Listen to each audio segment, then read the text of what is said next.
बीते 2 दिनों में बीजापुर और कांकेर जिले में 2 बड़ी मुठभेड़ हुई है और इस 2 बड़ी मुठभेड़ में जवानों को 2 सफलताएं हाथ लगी और माओवादियों को बड़ा नुकसान हुआ है। क्या ये मुठभेड़, किस तरह से मुठभेड़ हुई और किस तरह से जवानों ने प्लानिंग किया और क्या है पूरी जानकारी, इस पर बातचीत करते हैं। नमस्कार, मैं विकास तिवारी हूँ और आप बस्तर टॉकीज देख रहे हैं। दरअसल जिस तरह से आप देख रहे हैं कि लगातार बस्तर के अंदरूनी इलाकों में जवानों का मूवमेंट बढ़ा हुआ है। अंदरूनी उन इलाकों में भी कैंप लगाए जा रहे हैं जिन इलाकों में पहले पहुंचना काफी कठिन हुआ करता था।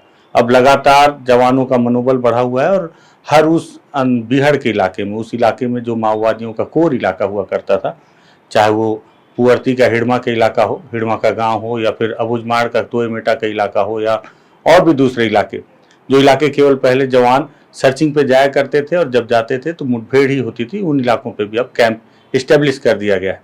और भी अंदरूनी इलाकों में कैंप लगाने की तैयारी सरकार के द्वारा की जा रही है और जिसको लेकर जवानों में एक उत्साह भी देखा जा रहा है। वजह यह है कि लगातार जवानों को अभी तक कोई नुकसान हुआ नहीं है और उन्हें ऐसा लग रहा है कि अब वो माओवादियों को बैकफुट पर ढकेलते जा रहे हैं। इसी तारतम्य में बीते 2 दिनों में बीजापुर और कांकेर जिले में 2 बड़ी मुठभेड़ हुई। इस मुठभेड़ में बीजापुर जिले में 2 माओवादी मारे गए हैं। पुलिस के अनुसार, पुलिस ने दावा किया है कि वो 2 जो मारे गए हैं वो दोनों ही माओवादी हैं और उनका उन्होंने एक ट्रैक रिकॉर्ड भी बताया है कि कौन 10 साल से और एक 5 साल से सक्रिय था। वहीं कांकेर जिले में एक माओवादी मारा गया है, उसका जो ट्रैक रिकॉर्ड पुलिस ने जारी किया है उसके अनुसार 8 लाख रुपए का वो इनामी नक्सली था। दरअसल पहले बीजापुर की बात बताता हूँ। बीजापुर के हिंगमेटा गांव में एक मुठभेड़ हुई।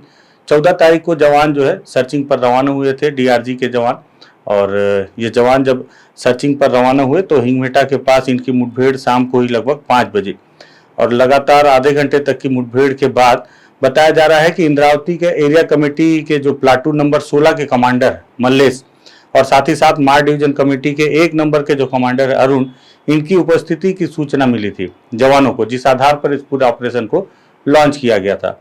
और वहां पर जब मुठभेड़ हुई तो मल्लेश और अरुण से तो उनकी कोई पतासाजी अब तक नहीं मिल पाई है और ना ही उनकी गिरफ्तारी हो पाई, लेकिन 2 माओवादियों को मार गिराने का दावा जवानों ने किया है और इन माओवादियों का नाम पुलिस के अनुसार है सुरेश मुहुंदा और सन्नू मुहुंदा।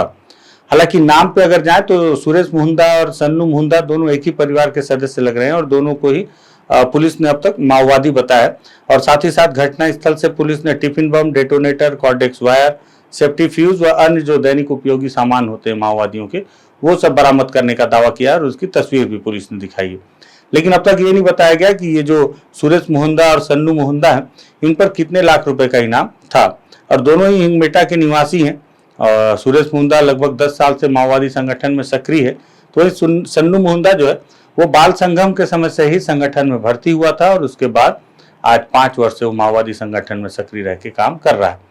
अब मैं आपको बताऊं कि इंद्रावती एरिया कमेटी का जो प्लाटून नंबर 16 का जो कमांडर है मल्लेश, इसी की सूचना पर बीते दिनों बोरगा के इलाके में एक मुठभेड़ हुई थी, जिसमें आपको याद होगा, जिसपे हमने जो ग्राउंड रिपोर्ट करके आपको लगातार कुछ वीडियो में दिखा रहा हूं कि कैसे उस इलाके में एक महिला को क्रॉस फायरिंग में गोली लगना बताया गया। तो उस इलाके में भी पुलिस ने यही जानकारी दी थी कि जो महिला जिसे गोली लगी वो दरअसल क्रॉस फायरिंग के बीच में आ गई थी और ये क्रॉस फायरिंग मल्लेश की सूचना पर जो टीम वहां रवाना हुई थी इंद्रावती एरिया कमेटी के उस इलाके में, उस दौरान ये मुठभेड़ में क्रॉस फायरिंग हुई थी। खैर, अभी तक ये जो 2 लोग मारे गए हैं, जिनकी जानकारी पुलिस के द्वारा ये दी जा रही है कि मारे गए लोग माओवादी हैं, इस पर अभी तक ग्रामीणों के द्वारा किसी तरह का आरोप नहीं लगाया गया है और नक्सलियों के द्वारा भी कोई प्रेस नोट जारी नहीं किया गया है।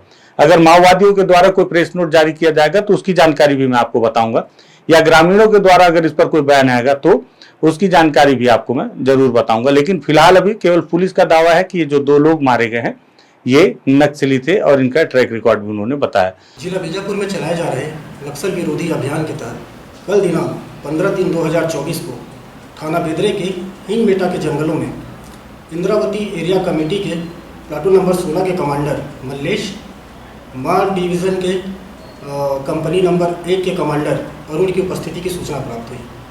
इनकी उपस्थिति की सूचना पर डीआरजी बीजापुर और थाना बेदरे का संयुक्त बल अभियान हेतु रवाना किया गया। अभियान के दौरान हिंगमेटा के जंगलों में नक्सलियों के साथ पुलिस का मुठभेड़ हुआ। मुठभेड़ के दौरान 2 माओवादियों का शव बरामद करने में पुलिस को कामयाबी मिली।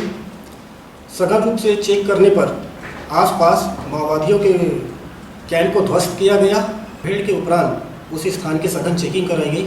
चेकिंग के दौरान 2 माओवादियों के शव, 2 भरमार बंदूक, 1 टिफिन बम, कॉर्डेक्स वायर एवं उनके अन्य दैनिक उपयोग की वस्तुएं प्राप्त हुई। वर्तमान में शव को जिला बीजापुर लाकर उसका पीएम कराया जाकर अग्रिम विधिक कार्रवाई की जा रही है। अब बात करें कांकेर जिले में जो मुठभेड़ हुई, कांकेर जिले में मुठभेड़ हुई वो उस इलाके में नक्सलियों की जो मिलिट्री कंपनी है उससे मुठभेड़ हुई है। और ये बताया जा रहा है कि पुलिस ने, जो कांकेर के एसपी हैं कल्याण एलसेला, उन्होंने बताया कि बीते 40 दिनों में 5 माओवादियों के कांकेर पुलिस ने मार गिराया है, जिसमें 2 मिलिट्री कंपनी के कमांडर हैं। कल जो एनकाउंटर हुआ है ककनार जंगल में, जो बीएसएफ और डीआरजी द्वारा ऑपरेशन में, इसमें एक वर्दीधारी नक्सली जो मनकेर के नाम पे आइडेंटिफाई हुआ है, ये प्लाटून का कमांडर है, जो कंपनी नंबर 5 का। जैसे आपको मालूम, मिलिट्री कंपनी नंबर 5 काफ़ी यहाँ पे सक्रिय है और उनका डिप्टी कमांडर और प्लाटून कमांडर को मार गिराना एक बहुत बड़ी सफलता है फोर्सेस के लिए, और ये अभियान आगे भी जारी रहेगा। इसका एक देशी यूबीजीएल लॉन्चर और यूबीजीएल शेल्स, 303 के एम्यूनिशन और बहुत सारा सामान बरामद हुआ है। और जितने सामान बरामद हुआ, इससे लग रहा है कम से कम 10 लोग वहाँ पे शामिल थे, और निश्चय ही ये ऑपरेशन के द्वारा उस एरिया में कई लोग नक्सलिज्म छोड़ेंगे और मुख्यधारा में शामिल होंगे, इस तरह हम आशा करते हैं। और मिलिट्री कंपनी के कमांडर को मार गिराना मतलब जवानों के लिए वाकई ये बड़ी सफलता है, क्योंकि जब भी माओवादियों के द्वारा एक बड़ा अटैक किया जाता है तो बटालियन, कंपनी और प्लाटून के द्वारा ही किया जाता है। और मिलिट्री कंपनी, जिन्हें स्पेशली इसीलिए तैयार किया जाता है कि वो जवानों से मुठभेड़ कर सकें। इनके पास में हाईटेक वेपन्स होते हैं हालांकि, लेकिन जिस जवानों ने जिस माओवादी को मार गिराया है और जिसे बताया जा रहा है कि वो भी मिलिट्री कंपनी का कमांडर था, इसका नाम मनखेर बताया जा रहा है और 8 लाख रुपए का इस पर इनाम बताया गया। मौके से 303 राइफल और 12 बोर का बंदूक, 9 नग बीजीएल बैरल ग्रेनेड लॉन्चर जो होता है। बीते एक वीडियो में मैंने जो बोड़गा गांव में एक जो रिपोर्टिंग किया था उसमें मैंने यूबीजीएल बताया था, तो सारे दर्शक उस पर कमेंट कर रहे थे कि वो यूबीजीएल नहीं है, दूसरा बम है। और जो मतलब, लेकिन मैं बोलता हूँ कि बम तकनीकी तौर पर उसका नाम कुछ और हो सकता है, लेकिन जब वो काम करेगा तो वो आदमी को मारेगा ही। मतलब यूबीजीएल भी ब्लास्ट होगा तो लोगों की मौत ही होगी। और वो जो बम था जो वहां मैंने आपको इंद्रावती नदी के उस पार उस राजू ओयाम के घर की बाड़ी पे दिखाया, वो बम भी अगर ब्लास्ट होगा तो उससे भी गांव वालों को नुकसान ही होगा। तो कई बार इतना तकनीकी मत फंसाएं मुझे, क्योंकि कई बार क्या होता है कि मैं बंदूक को लेकर ऐसा मैंने विशेष प्रशिक्षण लिया नहीं है कि मैं उसको मौके पर देखूं और मैं समझ जाऊं कि ये किस बंदूक का या किस हथियार का सेल है या कौन सी बंदूक की गोली है या कारतूस है। मुख्य ये है कि ये गोली है या बम है, और ब्लास्ट होगा तो क्या नुकसान होगा, मुद्दा यही था। खैर, तो यहाँ पर भी जिस तरह से 303 12 बोर का बंदूक और 9 नग बीजीएल मिला है, बीजीएल जिसे बैरल ग्रेनेड लॉन्चर कहा जा रहा है, और ये बीजीएल वो होता है जिसे माओवादियों के द्वारा देसी तौर पर तैयार किया जाता है। आपको याद हो बीते दिनों धर्मावरम और बीजापुर के अलग अलग इलाकों में और सुकमा के दूसरे कैंप में लगातार नक्सलियों ने अटैक किया था, जपुवर्ती के टेकलगुड़म के इलाके में। तो 1,000 बीजीएल दागे थे, जिसमें से कि बड़ी संख्या में बीजीएल ब्लास्ट नहीं हुए थे, फटे नहीं थे, नहीं तो जवानों को बड़ा नुकसान भी उठाना पड़ सकता था। तो वैसे 9 बीजीएल भी यहाँ से बरामद किए गए हैं।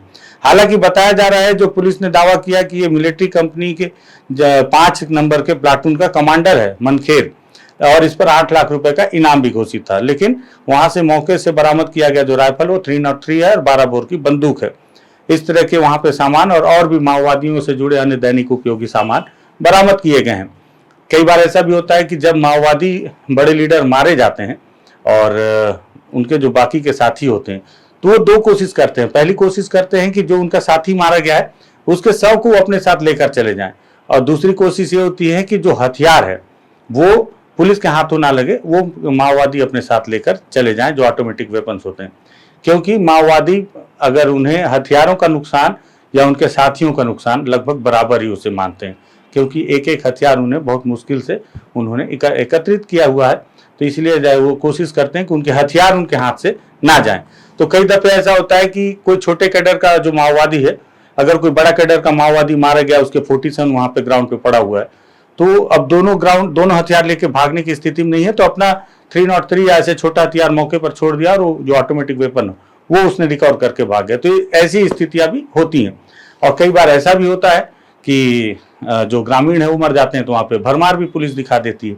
अब पुलिस बोलेगी कि आप इसको साबित कीजिए, तो मैं साबित नहीं करूंगा, लेकिन ऐसे कई केसेस हैं कि जब भरमार बंदूक को दिखाया गया है और हकीकत में यह रहा है कि जो लोग मारे गए वो माओवादी थे ही नहीं। हालांकि जंगल में रहने वाले हर ग्रामीण को माओवादी की नज़र से देखा जाता है। खैर, तो ये दो मुठभेड़ें थी। दो मुठभेड़ को लेकर पुलिस को एक बड़ी सफलता मिली है, क्योंकि मिलिट्री प्लाटून के अगर जो मिलिट्री कंपनी है उसके कमांडर को अगर मार गिराया गया है तो ये वाकई में बड़ी सफलता है और माओवादियों के लिए बड़ा नुकसान है। और लगातार फोर्स जिस तरह से अंदरूनी इलाकों में अब घुस रही है, इससे जवानों का मनोबल, सरकार का मनोबल बढ़ा हुआ है। माओवादियों की तरफ से अभी तक ऐसा कोई जवाब नहीं आया है कि उन्हें कितना नुकसान हो रहा है। हम भी इस कोशिश में जानने की कि माओवादियों का पक्ष भी पता चले कि जो सरकार उन पर दबाव बना रही है तो कितने दबाव में है या उन्होंने कोई नई रणनीति तैयार कर ली है। तो ये दो जरूरी जानकारी थी, मुझे लगा आप तक पहुंचानी चाहिए थी। अगर आपको भी लगे कि बस्तर में लगातार हो रही जो प्रक्रिया है, कैंप लगाने से लेकर क्रॉस फायरिंग में आदिवासियों के मारे जाने और घायल होने से लेकर माओवादियों के मारे जाने तक, ये जानकारी को जानना जरूरी है, तो इस वीडियो को शेयर कीजिएगा। लगे कि बस्तर टॉकीज में मुद्दे की बात हो रही है तो बस्तर टॉकीज को भी आप सब्सक्राइब कर सकते हैं। धन्यवाद।